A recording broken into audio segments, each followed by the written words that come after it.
प्यारे बच्चों, आज बेटा हम न्यूमेरिकल कर रहे हैं बायट-सैवर्ट लॉ के। लास्ट लेक्चर हमने जो परसों किया था उसमें भी हम न्यूमेरिकल्स करे थे, बायट-सैवर्ट लॉ के ऊपर बेस्ड न्यूमेरिकल्स करे थे। आज भी हम उसी के न्यूमेरिकल करेंगे, कुछ न्यूमेरिकल्स अपने बाकी थे। तो न्यूमेरिकल प्रॉब्लम्स हैं बेस्ड ऑन बायट-सैवर्ट लॉ। ये मैंने आपको कुछ फॉर्मूलेज बताए थे लास्ट टाइम कि कोई आर्क है, उसकी वजह से ये आर्क है, इसकी वजह से सेंटर में magnetic field mu naught I by 4 pi r into alpha होता था। और अल्फ़ा के बारे में मैंने आपको बताया था, अल्फ़ा किस में लेना, आपको पाई की फॉर्म में, मतलब रेडियन की फॉर्म में लेना था। ठीक है, तो उसके लिए फिर मैंने आपको कुछ रिलेशंस आपको बताए थे, अगर आपको याद हो।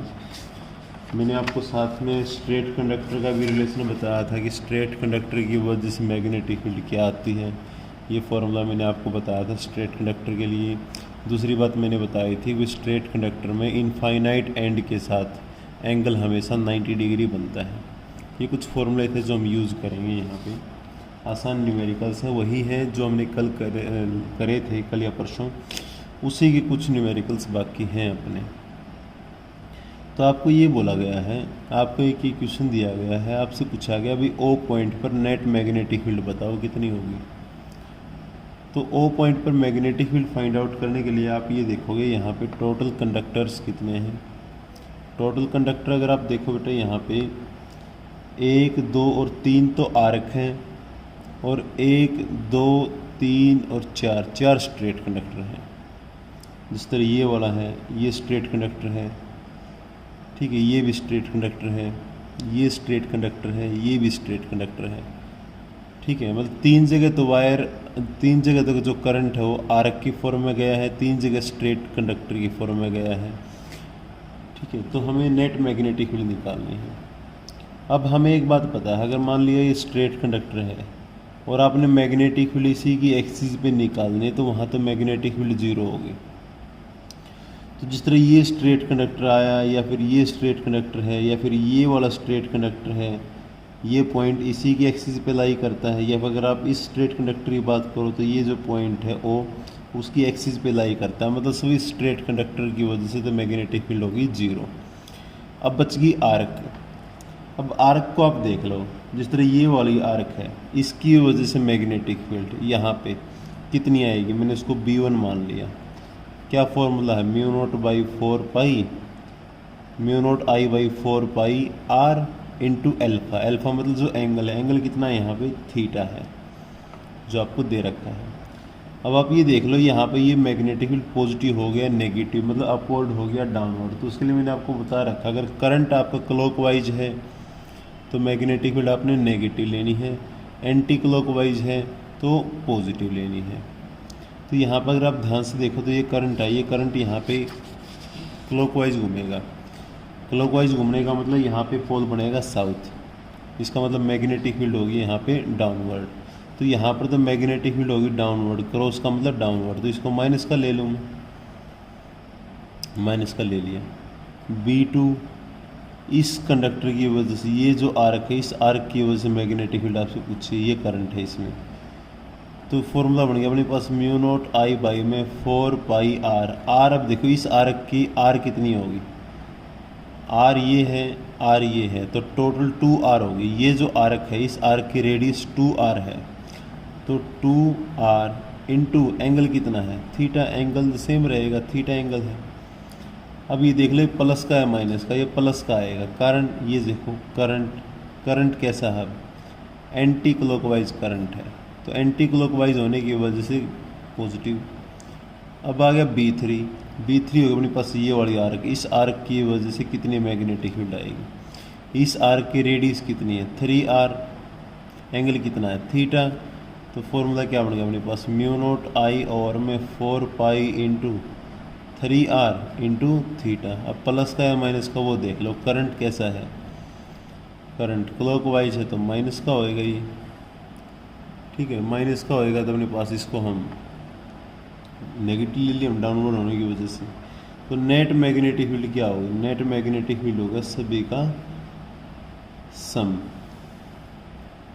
तो सभी को अगर आप जोड़ोगे तो माइनस का mu naught I theta by में 4 पाई आर प्लस में म्यू नोट आई ओवर में 4 pi into 2r into theta minus का म्यू नोट आई ओवर में 4 pi into 3r into theta.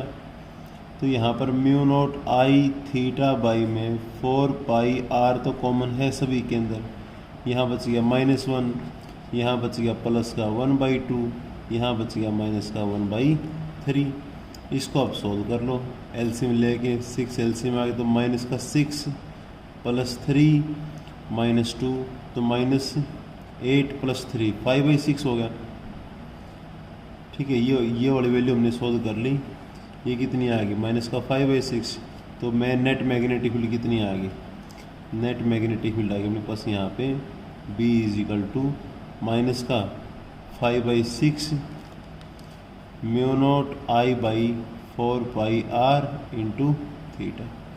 ये नेट मैग्नेटिक फील्ड होगी जो हमें चाहिए, फाइंड आउट करनी है। जो नेट मैग्नेटिक फील्ड बनेगी अपने पास, इतनी नेट मैग्नेटिक फील्ड आ गई, मैंने वैल्यू पुट करी है यहाँ पे, इसको हमने सॉल्व किया है।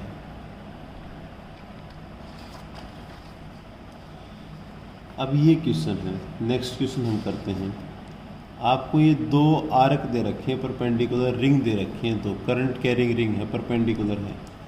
एक रिंग अपने पास ये दे रखी है इस तरीके से, ये रिंग है। ठीक है, एक रिंग आपको कुछ इस तरीके से दे रखी है, ये रिंग है। दोनों में करंट फ्लो करता है। ये रिंग में, इस रिंग में I1 करंट है और जो ये वाली रिंग है इसके अंदर I2 करंट है। दोनों की आपको रेडियस दे रखी है, इसकी रेडियस R1 है, R1 इसकी रेडियस R2 है। आपसे नेट मैग्नेटिक फील्ड पूछिए, तो आप ये देख लो। पहले तो कंप्लीट रिंग है, एंगल इसका मतलब दोनों का 2 पाई एंगल होगा। तो कंप्लीट रिंग की वजह से मैग्नेटिक फील्ड होती कितनी है, म्यू नोट आई बाई में 4 पाई r इंटू थीटा होती है। थीटा किसके बराबर होगा, 2 पाई की, ये 2 हो गया। तो कंप्लीट रिंग की वजह से जो मैग्नेटिक फील्ड होती है वो म्यू नोट आई बाई में 2r होती है, ध्यान रखो। ठीक है, अब इसमें करंट I1 है, इसमें करंट I2 है। ठीक है, मान लिया मैंने इसमें करंट मान लिया 1 एम्पियर का है, इसमें करंट एज्यूम कर लिया, मान लिया मैंने √3 एम्पियर है, √3 एम्पियर है। और दोनों की जो रेडियस है ना, दोनों की रेडियस एज्यूम कर लिया, मान लिया दोनों की रेडियस 10 सेंटीमीटर है, मान के चला रहा हूँ 10 सेंटीमीटर। ठीक है, तो क्वेश्चन फाइंड आउट कर देखो। अब आप ये देखो, ये हो गया O पॉइंट, यहाँ O पॉइंट पर आपसे नेट मैग्नेटिक फील्ड पूछिए।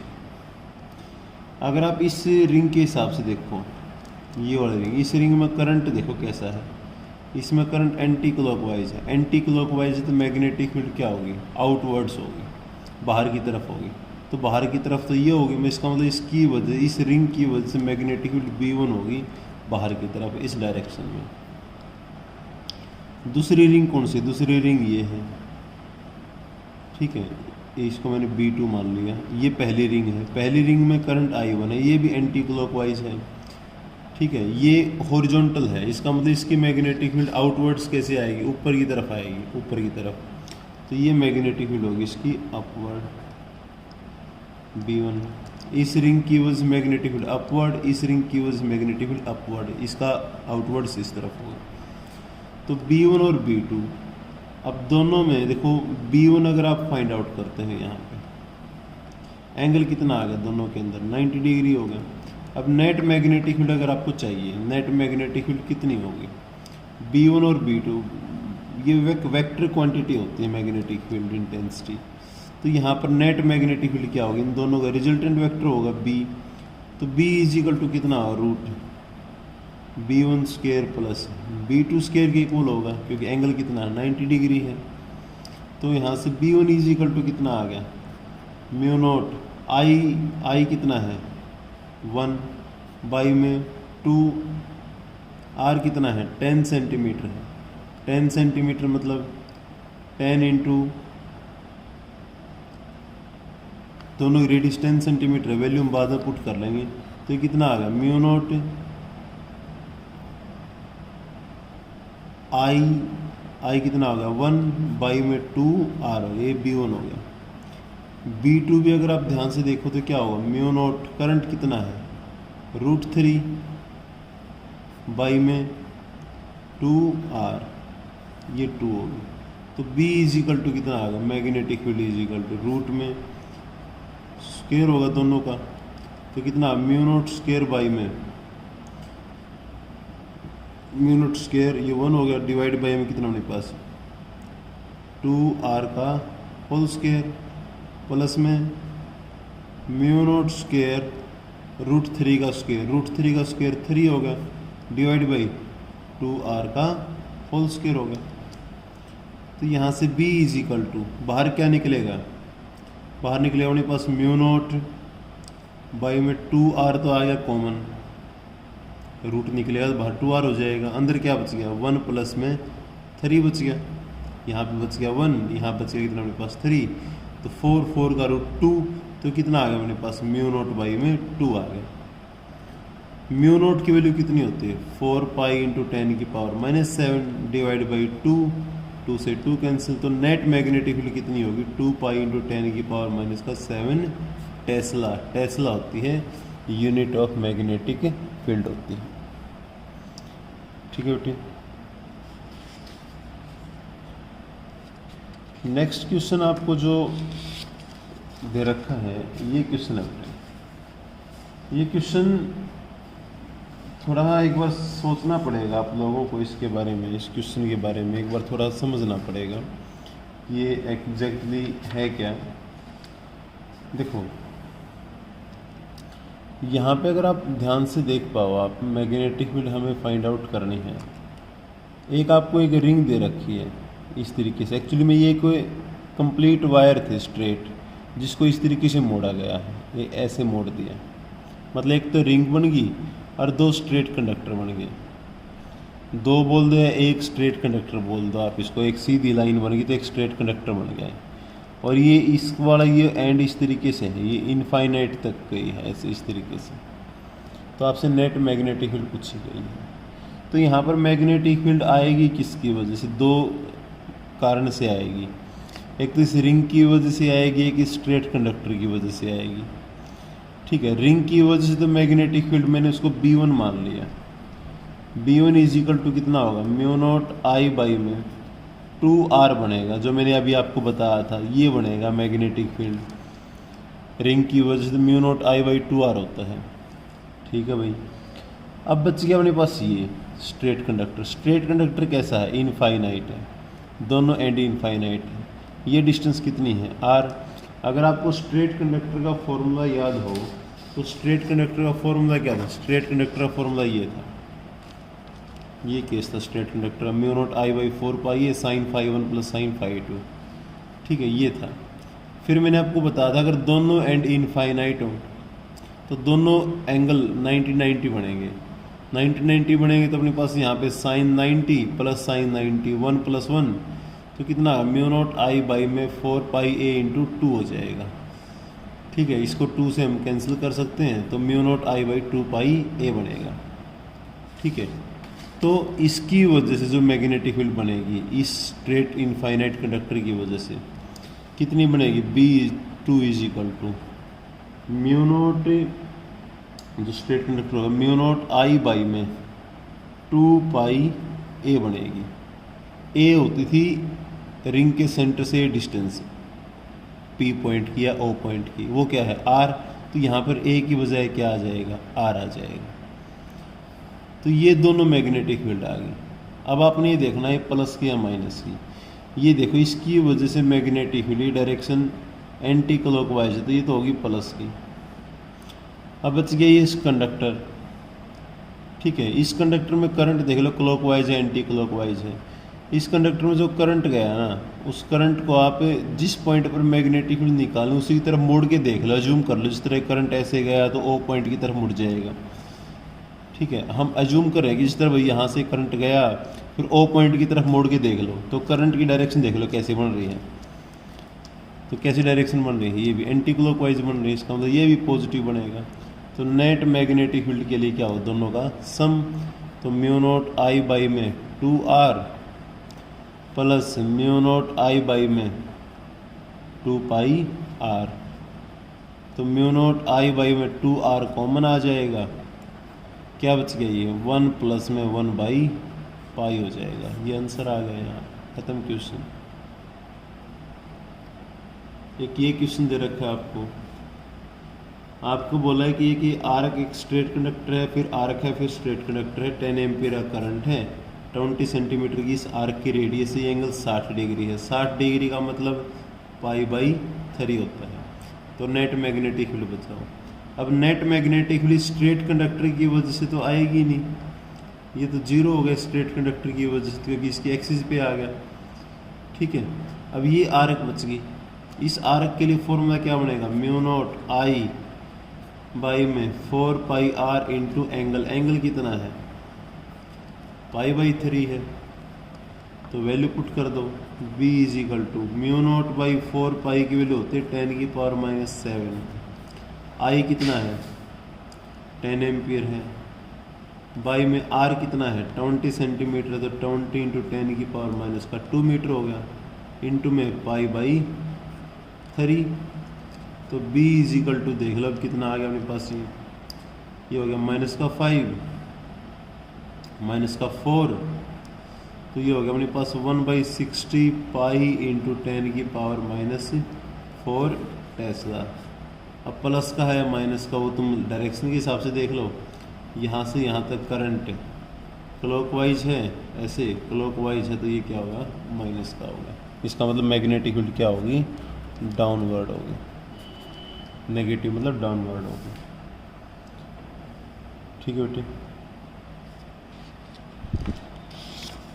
नेक्स्ट आपको ये दे रखा है, ये क्वेश्चन आपको ये दे दिया। ये क्वेश्चन थोड़ा देखो, समझो इस क्वेश्चन को। ये कंडक्टर आपको दे रखा है, इसमें क्या ये कंडक्टर ऐसे आया है स्ट्रेट, फिर ये आर्क बनी है एक, फिर स्ट्रेट हो जाएगा। तो जब ये स्ट्रेट होता है तो आप ये देखोगे यहाँ पे जो ये आर्क है, आर्क तो यहाँ से लेकर यहाँ तक आर्क है, तो इस आर्क ने ये कितना एंगल बनाया होगा, ये एंगल कितना 90 है, तो ये कितना होगा 270 होगा, मतलब ये एंगल कितना होगा 3 π/2 होगा। क्वेश्चन खत्म। ये जो स्ट्रेट कंडक्टर है, स्ट्रेट कंडक्टर की वजह से इस ओ पॉइंट पर, ये ओ पॉइंट तो इसकी एक्सिस पे लाई करता था, इसकी वजह से तो मैग्नेटिक फील्ड 0 आ गई। अब बच गया ये स्ट्रेट कंडक्टर, इस स्ट्रेट कंडक्टर की वजह से मैग्नेटिक फील्ड 0 नहीं आएगी। ठीक है, तो पहले मैं इस आर्क की वजह से निकाल लेता हूँ। आर्क की वजह से मैग्नेटिक फील्ड कितनी आ गई, म्यू नॉट आई और में 4 पाई आर इसकी रेडियस है, मान लिया आर रेडियस है, ये रेडियस आर मान लिया हमने, इंटू एंगल कितना होगा 3 π/2 हो गया। ठीक है, तो ये आ गया अपने पास। ये माइनस का प्लस का वो देख लो, ये डायरेक्शन कैसे है, एंटी क्लॉकवाइज, तो ये प्लस का होगा। अब B2 इस स्ट्रेट कंडक्टर की वजह से मैग्नेटिक फील्ड निकालूंगा मैं, इस स्ट्रेट कंडक्टर की वजह से। अब ये स्ट्रेट कंडक्टर आप ये देखो, ये ऐसी कंडीशन आ गई कि जिस तरह ये स्ट्रेट कंडक्टर है, ठीक है, इसका एक एंड तो है इनफाइनाइट, ठीक है, इन्फिनिटी पे, और जो दूसरे पॉइंट है उस दूसरा जो जहाँ मैग्नेटिक फील्ड निकालनी है वो दूसरे एंड के नज़दीक है, जिस तरह इसके नज़दीक है। तो मैंने आपको बताया था इसके नज़दीक है, तो एक एंगल तो φ1 तो होगा 0 डिग्री, और इन्फिनिटी के साथ जो एंगल बनेगा वो कितना बनेगा 90 डिग्री। तो B is equal to relation क्या होता है, म्यू नॉट आई बाई में 4 pi A into sine φ1 plus sine φ2 होता है। ठीक है, तो साइन φ1 प्लस साइन φ2 होगा, तो इसका मतलब साइन φ1 तो कितना होगा 0, साइन 0 0, प्लस में दूसरा एंगल कितना 90, साइन 90 1, तो B इज इक्वल टू कितना आया म्यू नॉट आई और में 4 पाई A। आप डायरेक्ट यूज़ कर लेना। ये कौन सा रिलेशन है, ये रिलेशन है जो मैंने कल आपको बताया था, ये वाला केस, कि जब एक एंड इनफाइनाइट है, जो दूसरा एंड इनफाइनाइट हो या नहीं हो उस बात से फ़र्क नहीं पड़ता। दूसरा ये है कि वो जो पॉइंट है उस एंड के नज़दीक लाई करता है, जिसके नज़दीक लाई करेगा उसका एंगल तो होगा 0, और दूसरा एंगल होगा इन्फिनिटी एंड के साथ, वो होगा 90 डिग्री। तो ये बनेगा रिजल्ट। तो ये होगा अपने पास यहाँ से म्यू नॉट आई और में 4 पाई ए, ये रिजल्ट आ गया, ये मैग्नेटिक फील्ड आ गई। ये इक्वेशन 1, ये इक्वेशन 2। अब ये देख ले प्लस का है माइनस का, तो ये करंट गया इसमें से, इस तरीके से करंट गया, इधर करंट गया, इसको ओ पॉइंट की तरफ अज्यूम कर लो, मोड़ के देख लो ऐसे, तो डायरेक्शन क्या बनी, एंटी क्लॉकवाइज का, मतलब ये भी प्लस का। तो नेट मैग्नेटिक फील्ड क्या होगी, दोनों का सम करोगे तो म्यू नॉट आई और में 4 पाई आर कॉमन आ जाएगा।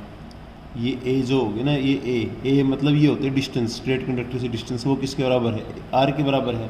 तो इसकी जगह क्या लिख दूँ मैं, आर, ये कॉमन आ गया, क्या बच गया 3 पाई बाई 2 प्लस 1, ये आंसर आ गया इसका अपने पास। क्वेश्चन खत्म। 5वां क्वेश्चन है, ये तुम अपने आप कर सकते हो, कोई दिक्कत नहीं आएगी इस क्वेश्चन के अंदर, आपको ये कर सकते हो तुम लोग। एक ये क्वेश्चन है, ये थोड़ा अलग तरह का क्वेश्चन है, थोड़ा अलग है, अलग टाइप का है।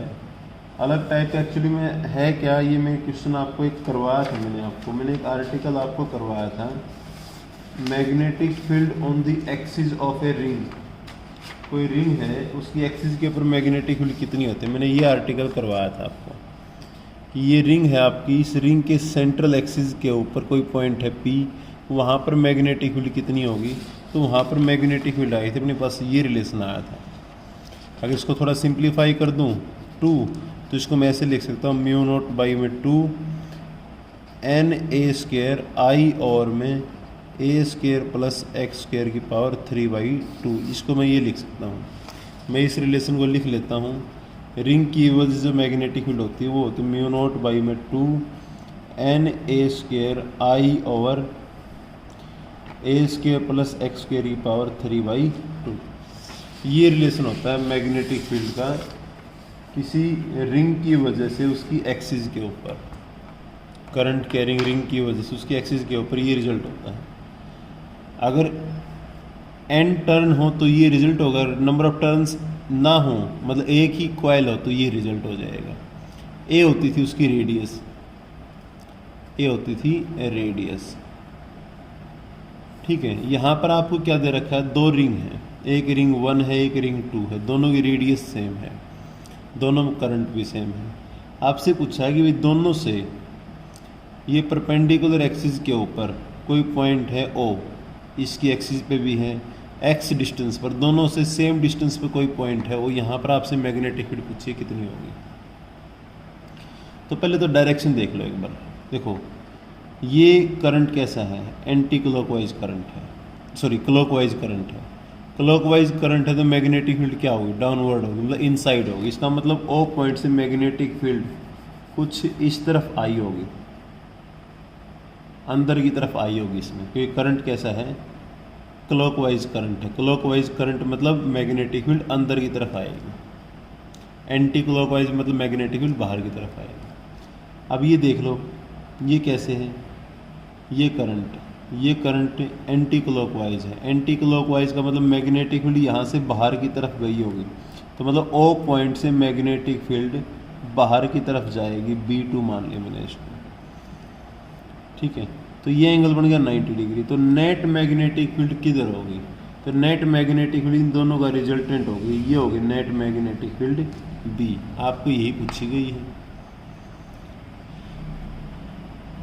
तो B1 और B2 निकाल लो। तो आप मुझे बताओ B1 इज इक्वल टू, उस रिलेशन का इस्तेमाल करना है, तो म्यू नॉट आई ए स्क्वेयर, ए मतलब उसकी रेडियस कितनी है R, R का square divide by 2 a square plus x square, मतलब R square plus x square की पावर 3/2। x मतलब वो डिस्टेंस जो है सेंटर से एक्सिस तक, उस पॉइंट तक। B2 कितना होगा, mu naught I, current I है, R का square divide by R radius same है, 2 R square plus x square की पावर 3/2 होगा, ठीक है। इसका मतलब यहाँ से क्या आया, B1 और B2 का मैग्नीट्यूड तो सेम आया है, दोनों का मैग्नीट्यूड सेम, मतलब डायरेक्शन अपोजिट, डायरेक्शन अलग अलग है बस। तो B इज इक्वल टू कितना बनेगा, B1 square plus B2 square, parallelogram law of vector addition, net magnetic field इधर आ जाएगी। तो b इज इक्वल टू, अब दोनों सेम है, इसका मतलब क्या हो, दोनों को अगर मैं b मान लूँ तो b square plus b square या 2b1 स्क्र हो जाएगा। तो b इज इक्वल टू कितना है, √2b1 आ जाएगा। तो b is equal to √2b1 किसके इक्वल है, b1 ये result mu naught I R square over 2r square plus x square. ये अपने पास नेट मैग्नेटिक फील्ड आ गई इस O पॉइंट के ऊपर। इस जो भी आपको स्ट्रक्चर दे रखी थी, इस स्ट्रक्चर की वजह से ये मैग्नेटिक फील्ड आपकी बनेगी। ठीक है बेटे, ये मैग्नेटिक फील्ड बनेगी। तो इसी तरीके से अगर हम इस टॉपिक को कंप्लीट करते हैं, और भी कई सारे न्यूमेरिकल्स हैं, बहुत सारे न्यूमेरिकल्स हैं इसके। ठीक है, मैं आपको एक्सरसाइज दूंगा, तो वहाँ से जब आप करोगे तो आपको समझ में आएगा भी न्यूमेरिकल इसके जो हैं काफ़ी सारे न्यूमेरिकल्स हैं, इम्पोर्टेंट न्यूमेरिकल्स हैं, ये ध्यान रखना। ठीक है बेटे, तो आपने फ़िलहाल इतना ही करना है, फिर हम नेक्स्ट टॉपिक शुरू करेंगे। मैं कुछ एक न्यूमेरिकल्स आपको दूंगा करने के लिए, वो आप लोगों को करने हैं। Thank you very much.